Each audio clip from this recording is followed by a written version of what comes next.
Hello movie lovers! ఈరోజు నేను మరో కొత్త మూవీ రివ్యూతో మీ ముందుకైతే వచ్చేసాననమాట. అదే 'వంచన' అని ఒక రివెంజ్ డ్రామా, అది కూడా కోర్ట్ డ్రామా మూవీ. డ్రామావి ఇష్టపడే వాళ్ళకి ఈ మూవీ అయితే బాగా నచ్చుతుందని నేను చెప్తున్నాను. అదేవిధంగా దీంట్లో రివెంజ్ కూడా ఉందనమాట. ఇంకా స్టోరీ విషయంలోకెళ్తే, ఒక ఊళ్ళో ఒక పాస్టర్ అయితే హత్య చేయబడతాడు. అది ఎవరనేది ఎవరికీ తెలీదు. పోలీసులు అయితే ఇన్వెస్టిగేషన్ చేసి అక్కడ పనిచేస్తున్నటువంటి ఒక వ్యక్తిని అయితే అరెస్ట్ చేస్తారనమాట.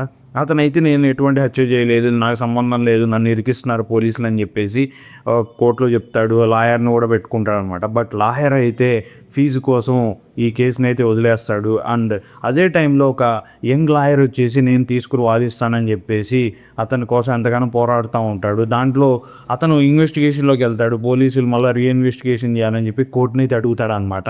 అండ్ అక్కడి నుంచి ఎన్నో ట్విస్టులు అయితే రివీల్ అవుతూ ఉంటాయి. దాని వల్ల బ్యాక్ స్టోరీ రివీల్ అవుతుంది.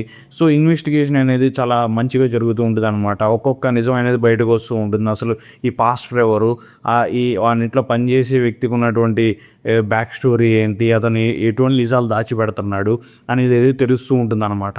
అసలు మీకు ఈ సినిమాలో ఇంటర్వెల్‌లో వచ్చే ఒక ట్విస్ట్ అయితే ఊహించలేరనమాట. సో దాని వెనకాల ఉన్న స్టోరీ కూడా చాలా బావుంటుంది. బట్ దీంట్లో మైనస్ ఏంటి అంటే, స్టోరీ నేరేట్ చేసిన విధానం అయితే అంత ఎంగేజ్‌మెంట్‌గా లేదు. అందరూ కొత్త యాక్టర్స్ అనమాట, తెలియని యాక్టర్స్. అందువల్ల కూడా ఇంట్రెస్ట్ అంతగా రాకపోవచ్చు. సో మెయిన్ లీడ్ అయినటువంటి లాయర్ క్యారెక్టర్ ఎవరైతే వేశారో అతనిలో ఎక్స్‌ప్రెషన్స్ అనేవి చాలా తక్కువగా ఉన్నాయన్నమాట.